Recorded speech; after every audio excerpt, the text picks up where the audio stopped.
rápido, mm, porque tengo una pretensión grande con esto, entonces creo que no me rinde si ando lento. Pero si voy muy rápido me van preguntando, me paran, pues pueden intervenir en el momento que quieran. Yera, creo que usted tiene que admitir las personas, eso. No cualquiera lo puede hacer. Entonces vamos a trabajar este asunto. Cero, la prehistoria. En primer lugar, como un poco de historia. Luego hablar de la lectura y escritura con sentido. Y finalmente, nuestros modos de habitar. Es decir, la lectura y la escritura como modos de habitar, como formas de habitar. Que de pronto nos saque un poco del esquema de la enseñanza, así pues como lineal, del aprender a leer y a escribir. Entonces, nuestra postura en la cara es simple, la lengua escrita. No habría que entender más. Aprendemos a leer y a escribir similar a como aprendemos a hablar. Pero vamos a ver entonces eso cómo lo podemos de pronto justificar. Una buena pregunta que me he hecho hace algún tiempo es ¿por qué lo que llamamos prehistoria no es historia? O sea, ¿por qué el prefijo prehistoria? ¿Por qué eso no lo podemos considerar como una historia, esta imagen de Altamira? Ahí se está narrando algo, sí o no. Ahí venimos como con una idea de Homo sapiens sapiens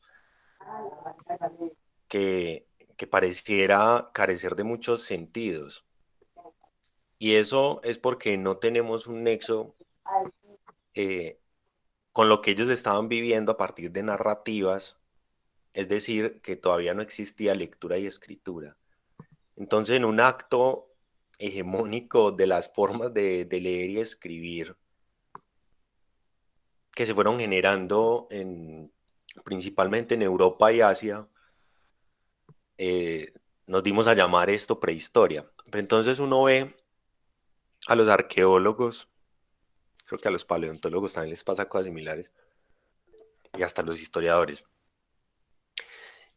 Y es que empiezan a mirar todo esto y lo vinculan como un animal a asuntos de reproducción, a asuntos de religión, principalmente. Hay un libro muy lindo que se llama La arqueología de la mente, que es de Steven Mitten, donde plantea la importancia del el arte y la religión en la consolidación de la mente, en el Homo sapiens sapiens. También en el canto del neandertal, bueno, hay asuntos muy interesantes allí. No me voy a detener tanto como quisiera en este punto, pero lo que quiero plantear es, detrás de todas estas imágenes que nosotros nos encontramos hay historias, pero nos podemos preguntar si esta es una manera de escribir. Creo que es un asunto que para mí todavía no es totalmente resuelto, pero que sí es claro para mí que si tuviéramos un escrito para lograr interpretar todas estas imágenes, probablemente encontraríamos otras cosas que no se restringen al cortejo y a la religión, como parece que lo restringen muchas veces los arqueólogos. No podría ser eso un meme, por ejemplo. No había humor, no había ironía, actitudes de sátira, sarcasmo. Todas esas cosas pareciera ser que nosotros hemos vuelto tan animal a este sujeto prehistórico que no le damos el lugar a todas estas cosas que son posibles a partir de la imaginación y que están en todas las sociedades que conocemos humanas, pero no nos hemos acercado a mirar eso. Entonces creo que hay una reflexión sobre qué es lo histórico, qué es lo prehistórico y qué es leer y escribir. Creo que desde ahí está pues como un punto. Luego les quería contar algo de la enseñanza de la lengua escrita y es cómo se formó la escuela primaria y por qué se enseña a leer y a escribir de la manera en que se enseña a leer y a escribir en la escuela primaria. Esto tiene una historia larguísima que data más o menos de 1300, la forma en que enseñamos hoy en las escuelas. Y tiene que ver con esta comunidad, una comunidad católica que eran los hermanos de la vida común. Esta comunidad, esto he leído en los textos de un historiador que se llama Óscar Saldarriaga Vélez y de una maestra de escuela que luego se dedicó a estudios también históricos sobre práctica pedagógica que se llama Araceli de Tesanos. Este dato lo tomo de ahí.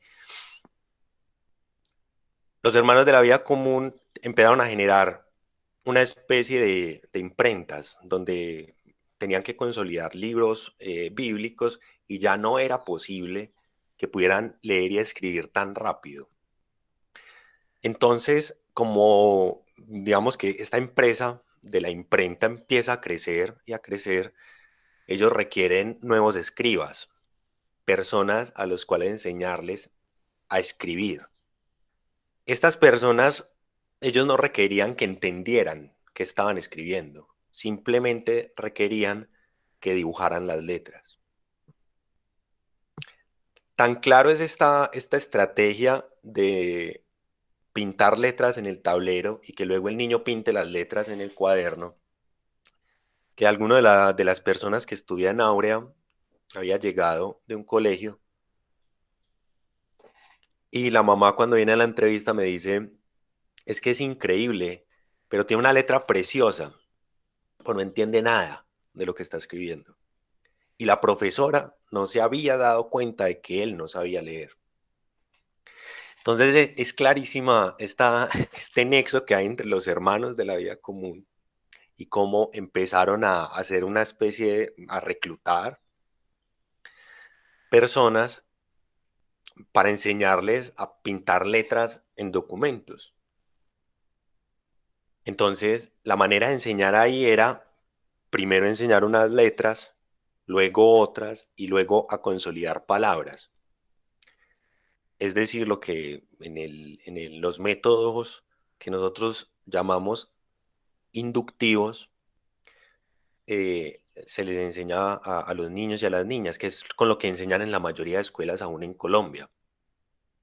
Es decir, que primero enseñan las vocales, después enseñan las, o sea, va con una base biológica que es lo fonético. Empiezan a enseñar las letras que primero pronuncian los niños, entonces, pero enseñan la letra en su parte, acompañada de una palabra, sí, pero están primero enseñando las letras. Entonces eso resulta una arquitectura bastante compleja, porque es como si a ustedes les hubieran enseñado a pronunciar todas las letras antes de poder escribir mamá. Tendríamos que aprender todas las letras separadas y después tratar de juntarlas. No solamente es muy ineficiente, sino casi imposible. Por eso vemos que una escritura con sentido crítico, con capacidad de tener como una función social, se empieza a desarrollar más o menos en tercero, cuarto de primaria, cuando los niños llevan en un ejercicio, en un simulacro muy complejo, preescolar, primero y segundo. Entonces, primero les enseñan a dibujar triángulos, círculos, cuadrados, porque estas son las bases, eso no es tan ingenuo, esas son las bases de cómo está construida nuestra organización de los grafemas. Miren la H que hay en la pantalla, ahí hay un cuadrado. La O es un círculo, la S son dos círculos cortados y así. Entonces, por eso la V es un triángulo. Entonces, esa es la importancia de que se enseñan triángulos, cuadrados y círculos en el preescolar. Entonces ya hay empezar a enseñar a escribir o a dibujar letras, para hacer la diferencia entre escribir y dibujar letras allí. Pero me estoy quedando más tiempo del que debería en esto. Pero es que para los que me conocen de tiempo atrás, la historia es una de mis líneas de investigación y de las que más me apasiona. La que más me apasiona, yo creo. Este señor, Jean-Marie Gaspard Itard, se encontró un niño en el bosque de Aveyron, en Francia, a finales de 1774. Tal vez estoy fallando uno o dos años para arriba o para abajo. Y en en esta escena, bueno, a Víctor creen que no sabía hablar porque era sordo. Una creencia que para nosotros sería como muy difícil, pero que realmente en la época había una idea de que éramos hijos de Dios. No estoy diciendo que esto no esté la idea todavía, pero pues estoy narrando pues la línea. Éramos hijos de Dios y al nacer empezábamos a evolucionar y adquiríamos el lenguaje como algo natural. Entonces, si encontrabas a un niño ya, pues no conocía ciertas palabras porque nunca las había escuchado, pero tenía toda la estructura fonética y toda la estructura auditiva para poder hablar y escuchar que se habla. Entonces, llevan a Víctor a una escuela de sordos en París y allí está Pinel, que es uno de los fonoaudiólogos más impactantes de la historia, y Itard era un discípulo de Pinel. Y bueno, unos problemas de conducta impresionantes. Véanse una película que hizo Truffaut respecto a esta historia, es preciosa, la encuentran en YouTube fácilmente. Se llama El niño salvaje de Aveyron. Y es Itard el que dice, Víctor no es sordo, Víctor lo que pasa es que no sabe escuchar". Entonces, esta es una idea que nos cambia toda la historia de la percepción porque Itard lo que empieza a hacer es a estimular a Víctor para que empiece a escuchar diferentes sonidos. Víctor era muy visual y estaba acostumbrado a escuchar los sonidos del bosque. Entonces empieza a ponerle diapasones, empieza a entrenarle todas esas conexiones neuronales que le permiten codificar los sonidos, pero esas que se parecen a nuestra manera de hablar. Entonces Víctor entendía a un perro en todas sus estructuras de sonido. Estoy diciendo que hablara con los perros, pues estoy diciendo que, que podía escuchar a los perros y entendía qué significaban tal vez ciertas maneras de comunicarse con sonidos, pero no estaba acostumbrado a escuchar voces humanas, entonces no tenía lo que se llamó luego aprestamiento de los sentidos. Este señor impresionante, de las personas que más admiro en la historia de la humanidad, es este personaje, muy criticado porque le daba vino a Víctor, bueno, otras cosas más pues, pero era la época, ¿cierto? Me parece que el tipo, un genio. Logró que Víctor escribiera antes que hablara. Luego también logra que hable, pero lo que hace es empezar a hacer una relación, como ven en la página de la izquierda. Primero les dibujaba la llave, las tijeras, el martillo.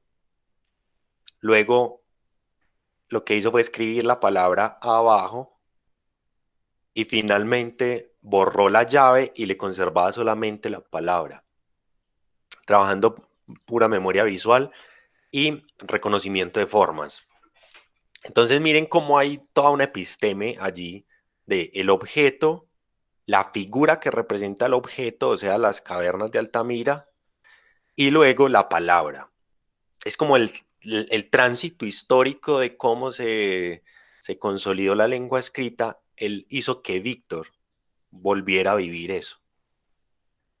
Entonces, maravilloso. Parece espectacular la historia de... Bueno, vamos un poco ya en materia. Esto todavía es historia, pero ya no tanto. Claro que todavía enseñamos mucho como enseñaba Itard. Y no está mal, pues digo, no está tan mal como los hermanos de la vida común. Que sé si creo yo pues que muy lindo, por ejemplo, a David Santiago que le gusta escribir con tinta y pluma. A mí también me gusta pues, pero no lo practico tanto como él. O sea, eso tiene un misticismo y una cosa preciosa en términos históricos. Uno se abraza a esos libros de una manera muy espectacular, pero que hayan procesos de pensamiento superior, no. Simplemente dibujar letras. Listo. Mm, Estos cuatro personajes que hay de Crowley, Steiner, Montessori y Vygotsky, no me voy a detener en ellos, pero voy a señalar un par de cosas eh, que son fundamentales para lo que estamos viviendo hoy. Estos personajes todos vivieron entre finales de 1800 y más o menos 1920, 1930. eh, con algunas diferencias. Por ejemplo, Vygotsky creo que murió en el 35. De Crowley, bueno, dato histórico, de Crowley vino a Colombia a conocer cómo estaba desarrollando Escuela Nueva a principios del siglo pasado. De Crowley creó algo que era el método global, es decir, que empezaba a enseñar a escribir no por letras, sino por palabras, palabras completas, y acompañaba las palabras del dibujo. Entonces, muy similar a lo que había hecho Itard. De Crowley sabía que él no se estaba inventando eso, él había estudiado Itard. Quiero señalar algo de Steiner, es una idea de etapas del desarrollo. Entonces, Steiner es el que crea la educación Waldorf y pensaba que había como unas etapas para aprender cada cosa y él relacionó el aprender a leer y a escribir con que apareciera, como que pasaran pues los dientes de leche, los procesos de maduración orgánica. Muy biológico, sí y no. O sea, hay mucha más complejidad ahí en Steiner. Pero ahí hay un saber de la época que era que aprendíamos en etapas. Ya vamos a ver a Piaget más específicamente. Aprendíamos en etapas. Entonces, por ejemplo, yo que estoy en un colegio Waldorf, mi primera parte de la vida fue una pelea impresionante porque no querían que yo aprendiera a leer y a escribir. Yo quería muchísimo. De hecho, aprendí un montón de cosas solo de la lengua escrita. Y, y mi mamá me metió por ahí a una guardería y resultó que me sacó que porque me estaban enseñando a leer y a escribir y las profesoras decían que no. En- ¿Por qué? O sea, porque hay que esperar hasta los 7 años. Ahí era lo que quería decir Steiner, no sé, o sea, creo que hay que pensar un poco más ese asunto, ahorita lo voy a problematizar nuevamente. Montessori, al contrario, decía que lo que ella había vivido es que los niños más o menos entre los 4 y los 5 años empezaban a preguntar sobre la lectura y la escritura. Pero para eso requería que usted tuviera contextos donde hubiese mucha lectura y mucha escritura y le pusiera por todas las partes de la casa etiquetas con cosas. Entonces, sobre el piano usted pone la palabra grande y muy clara, piano. Sobre la nevera escribe nevera y todo. Entonces así las niñas y los niños empezarían a preguntar. Y Vygotsky, que no es contrario a los anteriores necesariamente, quiero hacer un énfasis grande en este personaje que es muy importante para nosotros en Áurea, Steiner también. Él planteaba que el lenguaje era una construcción social, se daban las interacciones sociales, por tanto, eh, es en la práctica social del día a día donde nosotros aprendemos a leer y a escribir. Ahí es. es una construcción social. Pero en general esto lo podríamos llamar a todos métodos globales. Bueno, un poco de la didáctica de la educación Waldorf, que todavía lo hacen, porque como la educación Waldorf, no se va a montar este video a YouTube, va acá la crítica, ahí después me van a castigar, pero se quedó haciendo lo mismo que hacía Steiner, pues me parece a mí. Y ya han pasado 100 años de educación Waldorf, celebraron el año pasado. Entonces ahí creo que nos tenemos que reinventar algunas cosas. Pero esto era pues lindo también. Steiner estaba la montaña, entonces dibujaba la M en la montaña y así muchas cosas más. Eh, lo que estamos haciendo es primero captar el sentido de la lengua escrita, primero tener una percepción de la palabra global y luego empezar a entender las letras, el alfabeto, la gramática, etcétera, etcétera. O sea, primero el sentido, aseguramos el sentido, lo global, y luego vamos a las partes. Contrario al método inductivo de los hermanos de la vía común, que era letras separadas y después se juntaban. Bueno, ya no más como en esa parte histórica. Esto también debería ser historia, pues, porque ya pareciera que pasaron a la historia este par de mujeres. Pero interesante y muy útil, finalmente, con la crítica que yo hago allí, que es las etapas del desarrollo. Yo no creo en las etapas del desarrollo de ningún tipo, ni siquiera los septenios de Steiner, ni las etapas de Piaget, porque esos son abstracciones basadas en la matemática. La matemática no es algo natural, la matemática es un consenso social. eh, es una manera de entender y de leer la naturaleza, las formas pues diferentes de la naturaleza. Entonces, la matemática nos genera un efecto y es la estandarización. Tienes que aprender a tal edad. Vamos a ver los ejemplos que cogí de algunas profesoras de que habían publicado en blogs en internet que trabajan con estas metodologías. Emilia Ferreiro, la tesis doctoral de ella fue sobre la psicogénesis de la lengua escrita y fue tutoriada por Jean Piaget. Y lo que hacen es plantear esta idea de la psicogénesis, ¿qué es? Es que la capacidad de leer y de escribir está... Hola, ¿qué más? ¿Cómo están? Entró Ramona. La capacidad de leer y escribir como humanidad está en nuestro código genético, ¿cierto? Está ya pues como en nuestra capacidad. Tenemos una predisposición biológica a la lectura y la escritura. Pero lo que hay que hacer entonces es despertarla. Y va a haber una transición, eh, voy a poner una metáfora, el, los organismos que vivían en el mar y fueron evolucionando, saliendo a la tierra y posteriormente llegando a ser bípedos, es lo mismo que vive el feto, que está en un contexto de agua, sale, gatea y luego es bípedo. El desarrollo filogenético, que es este desarrollo de la humanidad en su evolución, es reflejado en el desarrollo ontogenético. Esa era un poco como la, la tesis ahí. Entonces lo que plantea Emilia Ferreiro es que nosotros lo que hacemos es estimular, estoy haciendo aquí pues como una acomodación en 30 segundos de lo que decía Ferreiro, pero pues lean sus libros que son maravillosos.